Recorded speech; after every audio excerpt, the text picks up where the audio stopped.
शांति। आज 2 अगस्त 2021 है। जैसे आज बाबा ने साकार मुरली में हमें देही अभिमानी बनने के लिए कहा है, अर्थात देह भान को छोड़ने के लिए कहा है और उसके बहुत सारे निशानियाँ और बहुत सारे फ़ायदे भी बताए।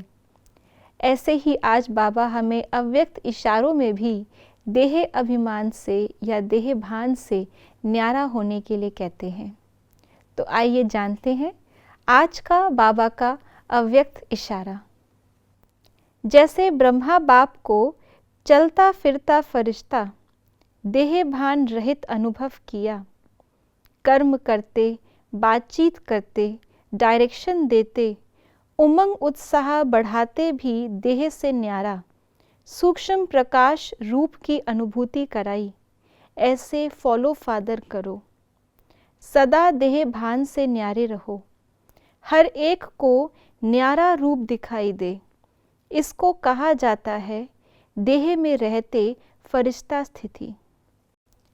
तो देह भान से न्यारा रहने के लिए आज बाबा ने अलग अलग परिस्थितियां दर्शाई हैं, जिसमें ब्रह्मा बाबा ने देह भान से न्यारा होकर दिखाया। योग में तो देह भान से न्यारे हम सभी हो जाते हैं, लेकिन वो तो हमारा प्राइमरी लेवल है। हम योग लगाने वाले नहीं, हम योगी हैं।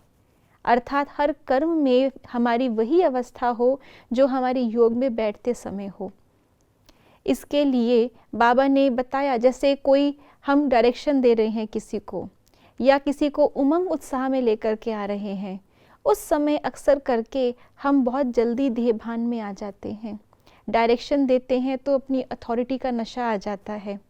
उमंग उत्साह देते हैं तो भी कहीं ना कहीं दूसरे की कमज़ोरी मिटाने के लिए बुद्धि में कहीं ना कहीं उसका कमज़ोर स्वरूप हम सामने रखते हुए उसको आगे बढ़ाने का इशारा देते हैं।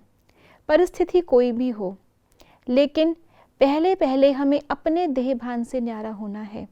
अर्थात जो भी हम कर्म कर रहे हैं वो कराने वाला कौन है? मैंपन और मेरापन, ये 2 देह भान के रूप हैं। यही जब थोड़े और पक्के हो जाते हैं, गहरे हो जाते हैं, तो अभिमान की भाषा हमारी बन जाती है। तो मैं कौन हूँ? मैं आत्मा हूँ, वर्तमान समय ईश्वरीय सेवाधारी हूँ, विश्व परिवर्तक हूँ। इस प्रकार से जो बाबा ने हमें हमारा ओरिजिनल स्वरूप और वर्तमान कर्तव्य का बोध कराया है, उसमें टिकेंगे तो हम इजीली मैं और मेरेपन से न्यारे हो जाएंगे।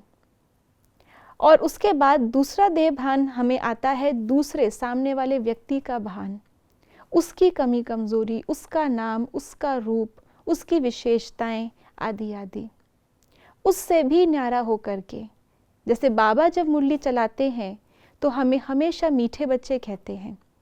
वर्तमान में तो हम मीठे नहीं हैं, लेकिन इस समय के हमारे जो भी स्थिति है उससे न्यारा होकर के बाबा हमें देखते हैं, हमारे ओरिजिनल स्वरूप में देखते हैं। और जब इन दोनों चीज़ों से न्यारे होंगे तो सहज ही वायुमंडल से और प्रकृति के प्रभाव से भी हम न्यारे हो जाएंगे। तो जैसे ब्रह्मा बाबा ने न्यारा होकर के सब कर्म किए, ऐसे ही हम अपने, दूसरों के और देह भान के साथ साथ वायुमंडल के प्रभाव से भी मुक्त रहें, न्यारे रहें। ओम शांति।